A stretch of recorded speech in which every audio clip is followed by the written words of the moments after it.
So ADIPEC is by far the largest commercial activity that Bilfinger attends during a year.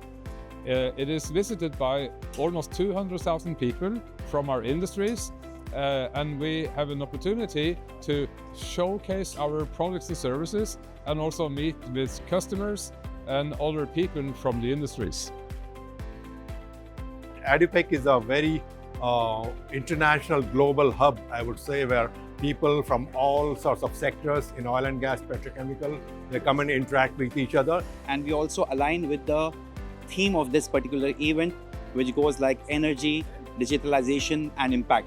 These are aligned with our core services that we are providing in this platform. It's a great opportunity for me to connect with all my new colleagues, customers, and also partners in the supply chain. And I'm really looking forward to pushing the Bilfinger business forward here in the Middle East. So at Bilfinger, we combine global excellence with deep know-how in the regional process industries.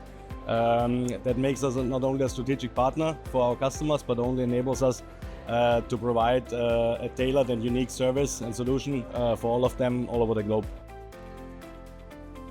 That I came across is energy transition, and those growing focus on the energy transition, specifically on integrating sustainability into oil and gas operation and decarbonization strategies as well. That has opened a big door for us like engineering service providers. As we know, most of the facilities here in the Middle East are more than 20 and 25 years old. So Bilfinger actually can become number one in providing efficiency as well as sustainability to our clients and customers. And that's how we can actually support our clients and customers here in the Middle East. ADIPEC 2025 has been a great success for Bilfinger in the Middle East. We have established a lot of new contacts with clients and also spoke to a lot of our existing clients to see what the developments are for the future where Bilfinger can play a role.